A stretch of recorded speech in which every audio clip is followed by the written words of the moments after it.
Buenos días, mis queridos hermanos. Que la paz del Señor les acompañe en este día precioso.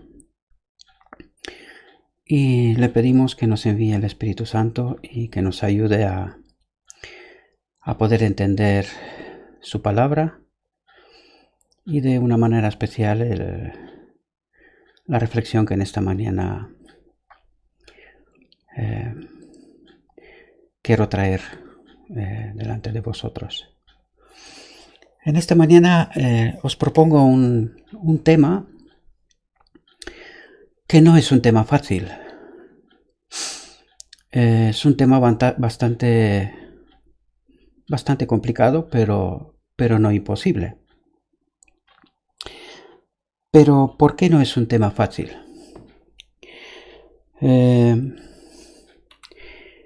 Vamos a verlo, vamos a leer primero el texto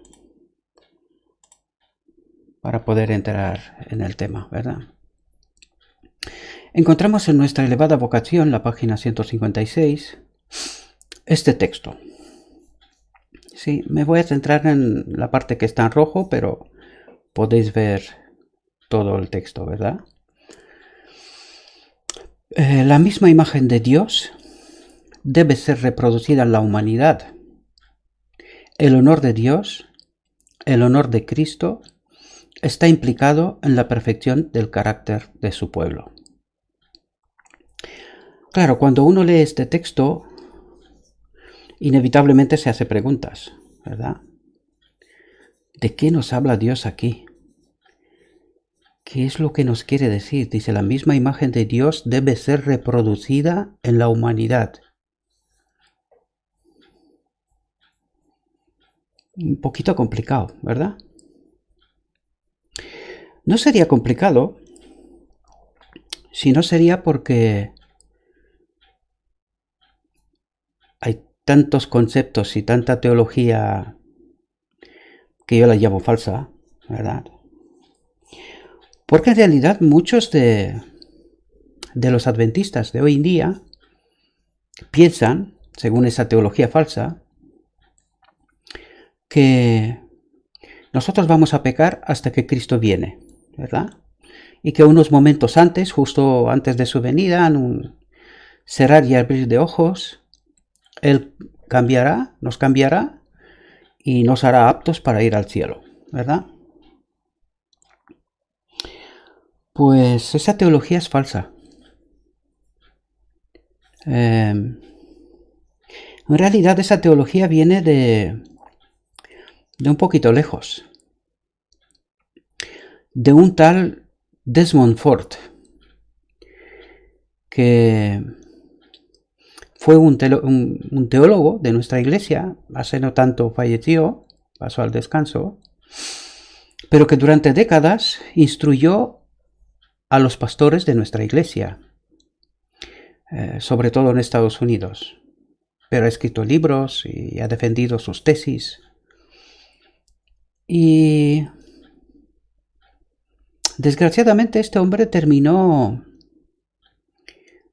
que la misma conferencia general le prohibió, lo expulsó de las universidades adventistas por las tesis que él defendía. Y una de esas tesis era que la justificación por el juicio investigador que nosotros pensamos que tiene lugar en el lugar santísimo, en el santuario, pues que es una tontería, que eso no es así y que en realidad nosotros vamos a pecar hasta que Cristo viene. Pero claro, si fuera solamente un hombre, uno como yo, por ejemplo, pues quizás no tendría tanto calado, ¿verdad? Pero como fue un gran teólogo y durante décadas sostenido por la Conferencia General, ¿verdad? Enseñando a los pastores, generaciones y generaciones de pastores, esas tesis que en realidad se demostraron ser las tesis católicas, porque claro, el doctorado lo hizo en universidades católicas, ¿verdad? Al final la Conferencia General terminó por por prohibirle, expulsarlo de las universidades. Pero en este momento ocurrió una cosa curiosa también, que cuando él se le prohibió la cátedra, ¿verdad? Y fue expulsado de las universidades, con él se fueron más de 160 personas, obreros, ¿verdad? Como protesta hacia la conferencia general, ¿verdad? De que por qué lo han expulsado. Y esto ya está hablando de lo profundo que es el engaño, ¿verdad? Como la gente había aceptado esa tesis, y desgraciadamente circula entre nosotros hasta hoy en día. Pues claro, cuando tú tienes en tu mente esa tesis equivocada y das por hecho que eso es lo que el adventismo defiende, que sí que es verdad que una parte del adventismo la defiende, pero no toda. Yo soy adventista y prefiero confiar más en la palabra de Dios que en la palabra de cualquier hombre, sea quien sea, ¿verdad? Sin intentar despreciar a nadie, pero está claro que entre nosotros hay lobos con traje y título. Y digo esto porque a veces hay quienes señalan lobos donde humildemente creo que no los hay. De vez en cuando sale alguno, pero no tiene ninguna relevancia. Pero cuando salen lobos con traje y títulos, con renombre, ese tipo de lobos son capaces de cambiar doctrinas, teologías y hacer un daño muy, muy grande a la Iglesia. Quizás hacia ese tipo de lobos deberíamos de estar atentos, ¿verdad?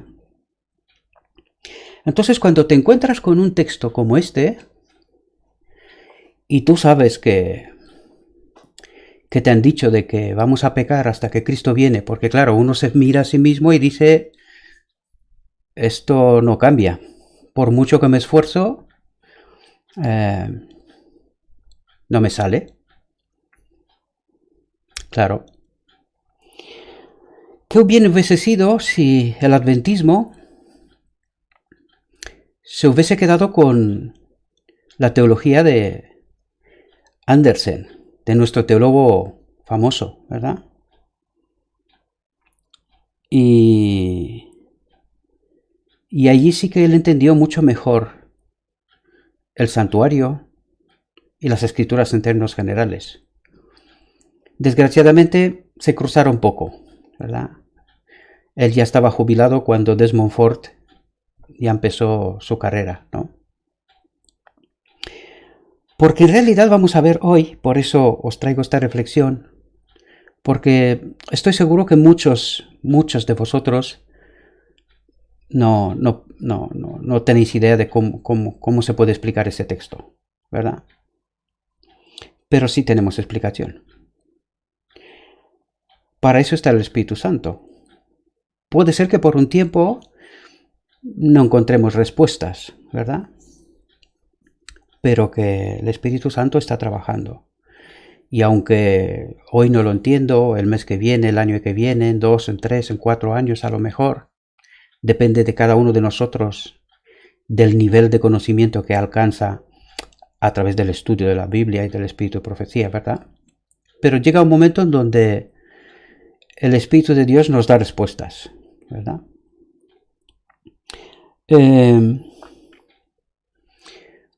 Hoy vamos a intentar dar respuesta a ese texto, ¿verdad? A través de la palabra de Dios y con la ayuda del Espíritu Santo.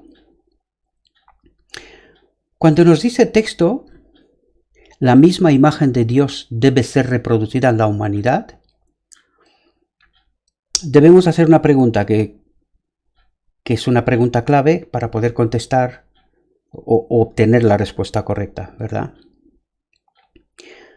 ¿Alguna vez ha ocurrido este hecho en nuestra humanidad? ¿Alguien ha experimentado esta situación? Y la verdad es que sí. En 2 ocasiones. Primera de ellas, con Adán, en la creación. Cuando Adán fue creado, él reflejaba la imagen de su creador. ¿Sí? Pero, desgraciadamente, Adán pecó. Por lo tanto, esa imagen se distorsionó, ¿verdad? O desapareció, por decirlo de alguna manera. Y entonces, aparte de Adán, ¿tenemos alguna otra persona que haya experimentado esta situación? Pues sí. Jesús. Jesús por eso se llamó el ejemplo. Él vino para ser un ejemplo. Primero, que reflejó en su vida la imagen y el carácter de Dios, ¿verdad? En toda su obra. Y lo segundo es que abrió un camino para que el hombre pueda llegar a experimentar esa misma condición. Y digo esto porque hay quien habla de perfeccionismo, arianismo, en fin, ser como Dios y cosas por estilo, ¿verdad? Pero eso solamente me está diciendo que es ignorante, ¿verdad? No entiende las escrituras. O si las entiende, las rechaza, ¿verdad? Porque las escrituras nos revelan cuál es el plan de Dios, ¿verdad? Y el día de la expiación, pues nos refleja exactamente eso, ¿sí? Así que, sí, tenemos un ejemplo, Cristo, y Él nos dijo que le sigamos el ejemplo, que seamos como Él, ¿verdad?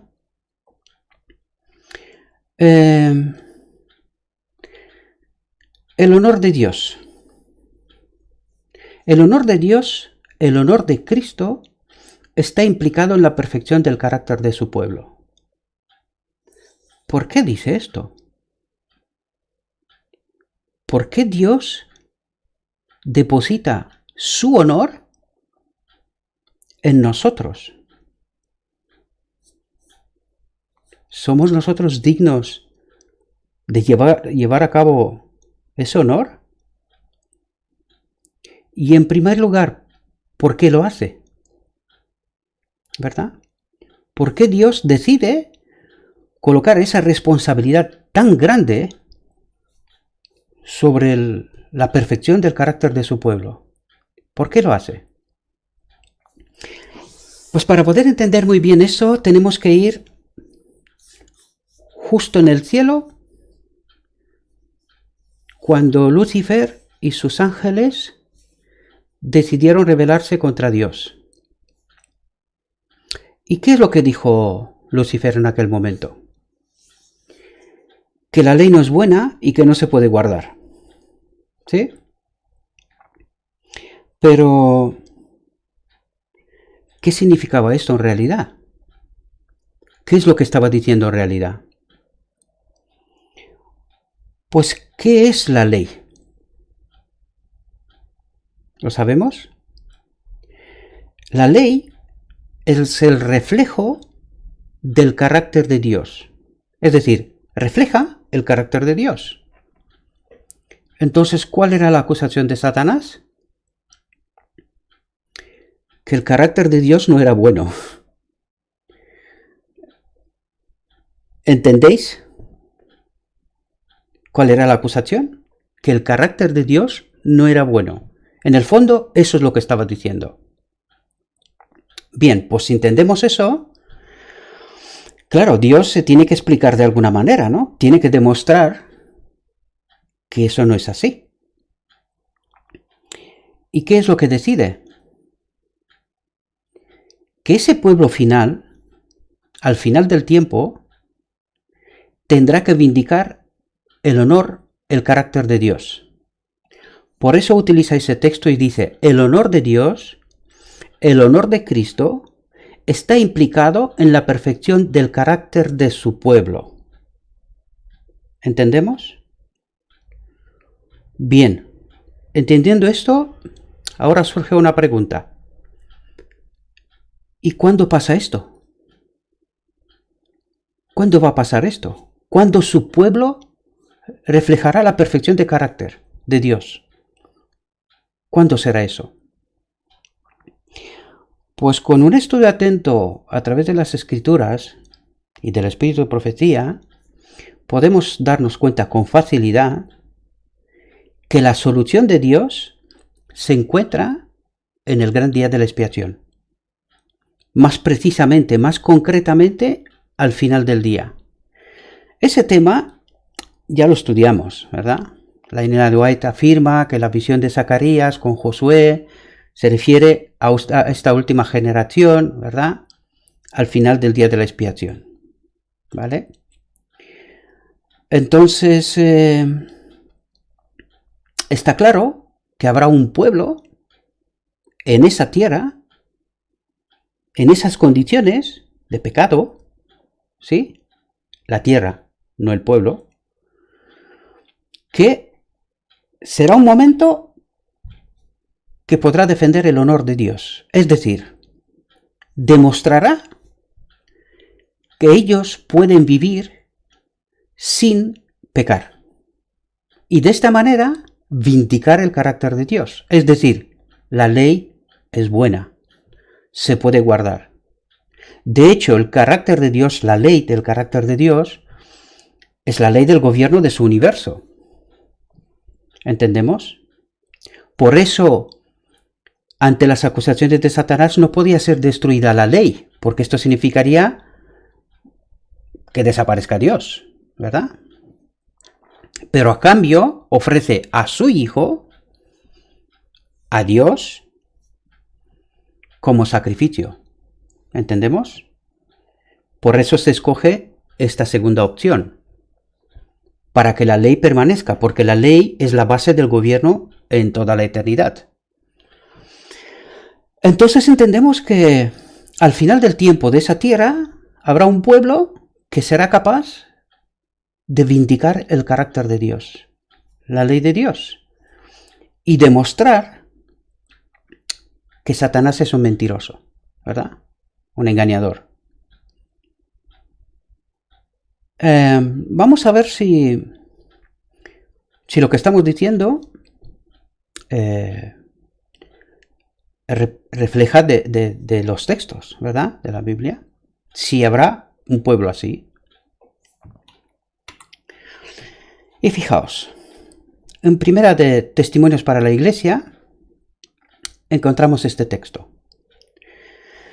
Pronto escuchamos la voz de Dios que sonaba como muchas aguas y que nos daba el día y la hora de la venida de Jesús.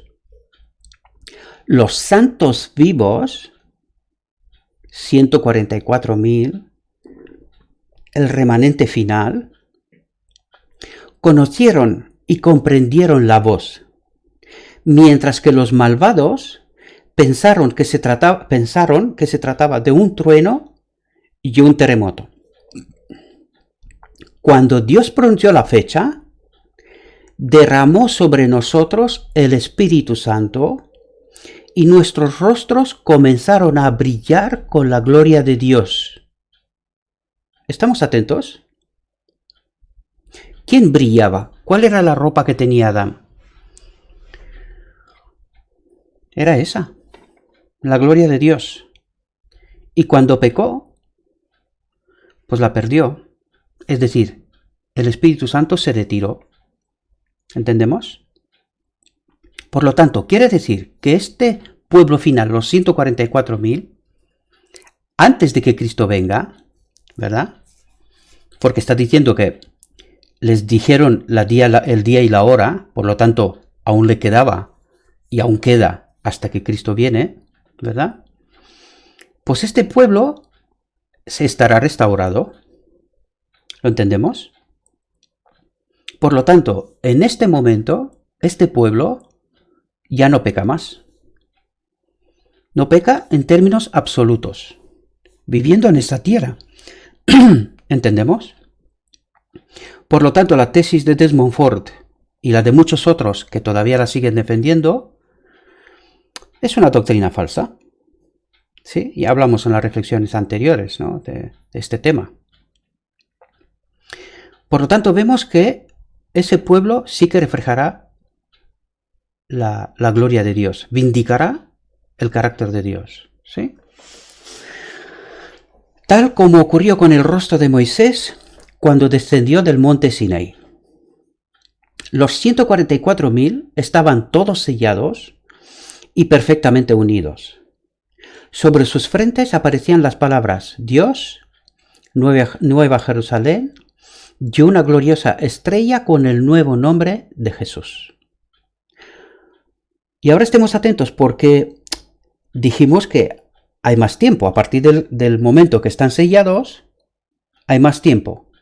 Y vamos a ver que el texto nos dice que hay más tiempo. Porque fijaos lo que ocurre.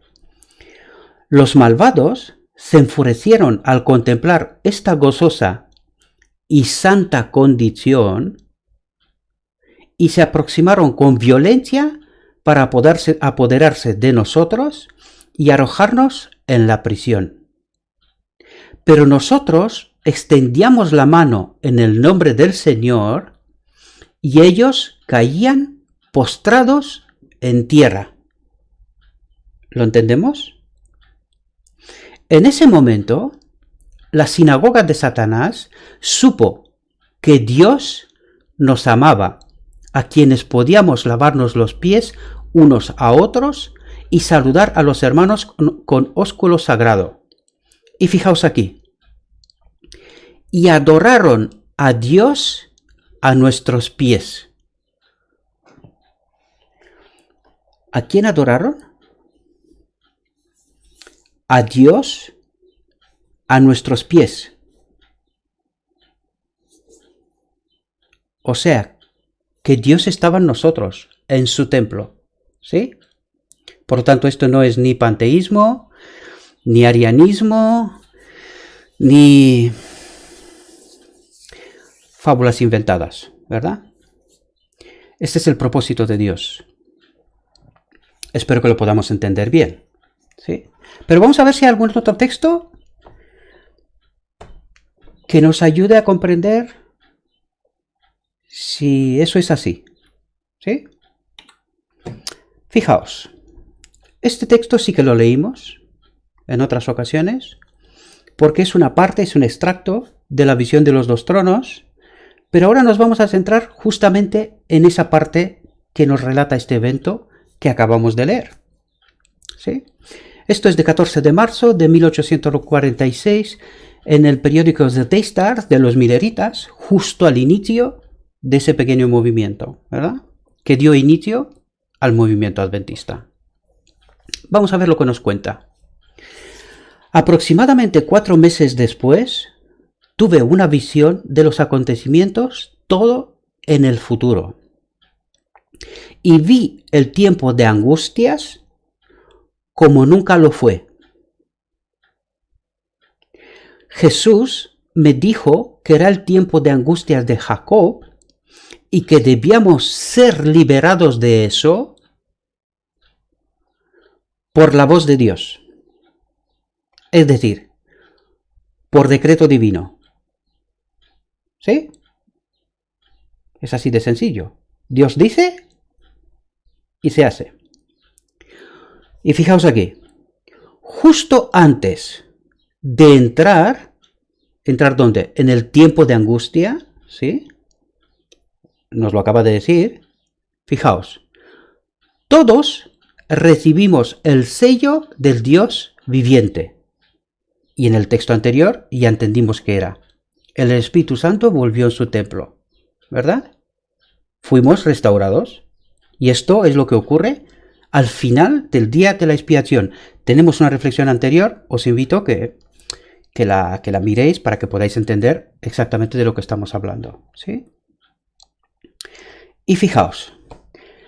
Entonces vi a los 4 ángeles dejar de contener los 4 vientos, y vi hambre, pestilencia y espada, nación se levantó contra nación, y el mundo entero estaba en confusión. Luego clamamos a Dios por la liberación día y noche hasta que comenzamos a escuchar las campanas en la ropa de Jesús. Y vi a Jesús levantarse en el lugar santísimo, y cuando salió, escuchamos el tintineo de las campanas, y supimos que nuestro sumo sacerdote estaba saliendo. Entonces, escuchamos la voz de Dios que sacudió los cielos y la tierra, y les dio a los 144,000 el día y la hora de la venida de Jesús. Entonces, los santos fueron libres, unidos y llenos de la gloria de Dios, porque Él había convertido su cautiverio. El propósito de Dios se ha cumplido. ¿Lo entendemos? Nos lo están diciendo los textos claramente. Por lo tanto, no vamos a pecar hasta que Cristo venga. ¿Lo entendemos? Y vi una nube llameante venir donde Jesús estaba, y él se quitó su vestimenta sacerdotal y se puso su túnica real. Ya no había nada más que espiar, ¿verdad? La obra estaba acabada. Su pueblo reflejaba el carácter de Dios. Adán, la humanidad, entiéndase en Adán, fue restaurado. Lo que Adán tantas y tantas veces pedía a la puerta del Edén era eso. Que el Espíritu Santo vuelva a vivir en él. Pero que era demasiado tarde, por desgracia. Alguien tenía que pagar el precio por el pecado, ¿verdad? Eso es lo que pasó. Mientras la nube pasaba desde el lugar santísimo hacia el este, lo que tomó varios días, de aquí entendemos también que esta gente, varios días, pueden ser días proféticos o pueden ser solo días, no lo entendemos, no sabemos exactamente. Es más plausible que sean años proféticos, varios años. Puede ser. Es una hipótesis, no podemos saber más de lo que el texto nos dice, ¿verdad? Por lo tanto, fijaos aquí, dice, la sinagoga de Satanás adoró a los pies de los santos. Y ya vimos en el texto anterior que en realidad lo que estaban adorando era a Dios que estaba en nosotros. ¿Sí? Pero vamos a ver si tenemos algún otro texto que nos ayude a comprender cuál es el propósito de Dios con nosotros. ¿Sí? Y fijaos, en el deseo de todas las gentes, 161, creo que en español es 181 porque este es el del inglés, la página 161, el capítulo en su templo. Lo podéis ubicar ahí mismo, ¿sí? Y fijaos lo que está diciendo aquí. Ya estudiamos ese texto con anterioridad, pero vamos a repasarlo para poder entender realmente de lo que estamos hablando. Porque hay quien piensa que estamos hablando aquí de perfeccionismo, de arianismo, de, en fin, de cosas raras, ¿verdad? El propósito de Dios desde tiempos inmemoriales, desde siempre, ha sido que cada ser creado, desde los brillantes y santos serafines hasta el hombre, sea un templo en el que habita el Creador. ¿Qué es el hombre? ¿Qué son los seres creados? Templos vivos en los que habita el Creador. ¿Lo entendemos? Debido al pecado, el hombre dejó de ser un templo para Dios. Ya lo dijimos en aquel instante, se quedó un templo vacío. Bueno, vacío no fue. Porque cuando no está el Espíritu de Dios, el Espíritu Santo, otro espíritu ocupa su lugar. Este espíritu sí que es invasivo, este no respeta nada. Este se mete, hay espacio libre, ahí va. ¿Vale? Oscuro y manchado de maldad, el corazón del hombre dejó de revelar la gloria del Santo. Y fijaos aquí. Pero a través de la encarnación del Hijo de Dios, aquí hay otra respuesta que la tratamos en reflexiones anteriores, pero que ahora mismo no nos quedamos sobre este asunto, ¿sí? Dice, pero a través de la encarnación del Hijo de Dios, el propósito del cielo se realiza nuevamente. Dios habita en el cuerpo humano y por la gracia el corazón se convierte nuevamente en su templo. Es decir, por la encarnación del Hijo de Dios, las dos naturalezas vuelven a estar unidas. Por eso Él es el ejemplo. ¿Comprendemos? Y este es el propósito que tiene con nosotros también. ¿Entendemos? Porque lo que Dios pretende hacer, y vamos a volver al primer texto, fijaos, ahora podemos estudiarlo un poquito más en detalle. Dice, la misma imagen de Dios debe ser reproducida en la humanidad, es decir, en todos aquellos que deciden aceptar que la misma imagen de Dios sea reflejada en ellos, porque habrá quien no, ¿verdad? Habrá quien no. Y Dios no se mete donde no está invitado, donde no se lo acepta, ¿verdad? Por lo tanto, podemos entender mejor ese texto ahora, ¿verdad? Pero con nuestra teología actual, con tanta confusión, y lo he probado, he preguntado a gente que sí que sabe, conoce las escrituras, y le he preguntado si es capaz de explicarme ese texto.